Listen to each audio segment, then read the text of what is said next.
ಇವತ್ತು ನಾವು ಉಪವಾಸ, ಸತ್ಯಾಗ್ರಹ, ಪಾದಯಾತ್ರೆ ಎಲ್ಲ ಹೋರಾಟಗಳು ನಾವು ಮಾಡುತ್ತಾ ಇದ್ದೀವಿ.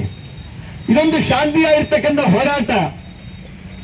ಅಶಾಂತಿಯ ವಾತಾವರಣದಲ್ಲಿ ರಾಜ್ಯದಲ್ಲಿ ಹಾಗೂ ಮಾಡೋದು, ಜಿಲ್ಲಾ ತಾಲೂಕುಗಳಲ್ಲಿ ಅಶಾಂತಿಯ ವಾತಾವರಣ ಆಗಬಾರದು, ಕಾನೂನುಗಳಲ್ಲಿ ಕೈ ಎತ್ತಿಕೊಳ್ಳಬಾರದು.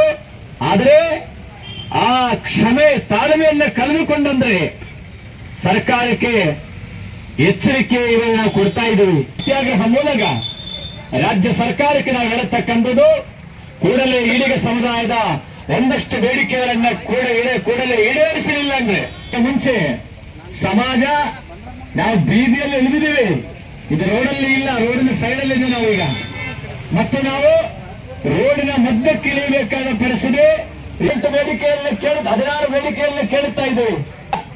ನಿಗಮಕ್ಕೆ ಹಣ ಮಂಜೂರು ಮಾಡಿ, ಕುಲಕಸಬು ಕಳೆದುಕೊಂಡ ಈ ಸಮಾಜಕ್ಕೆ ಪರ್ಯಾಯ ವ್ಯವಸ್ಥೆ ಮಾಡಿ, ಈಡಿಗ ಸಮಾಜವನ್ನು ಎಸ್ಟಿ ಮೀಸಲಾತಿಯಲ್ಲಿ ಸೇರಿಸಿ, ಕುಲಶಾಸ್ತ್ರ ಅಧ್ಯಯನ ಬೇಗವನ್ನೇ ಮುಗಿಸಿ ಸಮಾಜವನ್ನೇ ಎಸ್ಟಿ ಮೀಸಲಾತಿಯಲ್ಲಿ ಸೇರಿಸಿ, ಈ ರೀತಿಯಲ್ಲಿ 16 ಬೇಡಿಕೆಗಳ ಜೊತೆ ಈ ಸಮಾಜ ಮುಂದೆ ಹೋಗ್ತಾ ಇದ್ರು. ರಾಜ್ಯ ಸರ್ಕಾರ ಮೊನ್ನೆ ಬೆಂಗಳೂರಲ್ಲಿ ಈಡಿಗ ಸಂಘದ ಒಂದು ಸಮಾವೇಶ ಇತ್ತು. ಆ ಸಮಾವೇಶದಲ್ಲಿ ಮಾನ್ಯ ಮುಖ್ಯಮಂತ್ರಿಗಳು, ಉಪಮುಖ್ಯಮಂತ್ರಿಗಳು ಕೂಡ ಹೋಗಿದ್ದು. ಅಲ್ಲಿಯೂ ಕೂಡ ಏನು ಘೋಷಣೆ ಮಾಡಲಿಲ್ಲ. ರಾಜ್ಯದ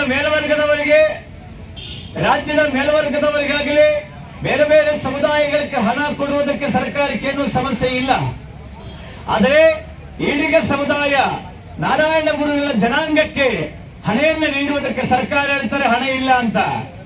ಇದೆಲ್ಲ ಮುಂದೆ ನಡೆಯುವುದಿಲ್ಲ. ಇದು ಶಾಂತಿಯುತ ಹೋರಾಟ, ಉಪವಾಸ ಸತ್ಯಾಗ್ರಹ ಗಾಂಧೀಜಿಯವರು ತೋರಿಸಿಕೊಂಡಿರತಕ್ಕಂಥ ಮಾರ್ಗ ಇದು. ಆದರೆ ಇನ್ನೊಂದು 5-6 ಜಿಲ್ಲೆಗಳ ನಂತರ ನಾವು ರಾಷ್ಟ್ರೀಯ ಹೆದ್ದಾರಿಯ ತಡೆದು ನಾರಾಯಣ ಗುರುಗಳ ಭಜನೆ ಸಂಕೀರ್ತನವನ್ನು ಮಾಡುವ ಮೂಲಕ 4ನೇ ಹಂತದ ಹೋರಾಟಕ್ಕೆ ನಾವು ಹೋಗಿ ಜಿಲ್ಲೆ ಕಲ್ಯಾಣ ಕರ್ನಾಟಕದ 14 ಜಿಲ್ಲೆ ನಾವು ಸೇರಿಸಿಕೊಂಡು ಒಂದು ಬೃಹತ್ ಸಮಾವೇಶ ಮಾಡೋದಾ, ಅಲ್ಲ ಪಾದಯಾತ್ರೆ ಮಾಡುವುದಾ, ಇದೆಲ್ಲವನ್ನೇ ಕೂಡ ನಾವು ಚರ್ಚೆ ಮಾಡ್ತಾ ಇದ್ದೇವೆ. ಪಾದಯಾತ್ರೆ ನಾವು ಮಾಡುವ ಸಮಯದಲ್ಲಿ ಬೀದರ್ ಜಿಲ್ಲೆಯ ಬಸವ ಕಲ್ಯಾಣದ ಬೆಟ್ಟದ ಮಾಲ್ಕುಂದಿ ಅಂತ ಒಂದು ಗ್ರಾಮ ಇದೆ.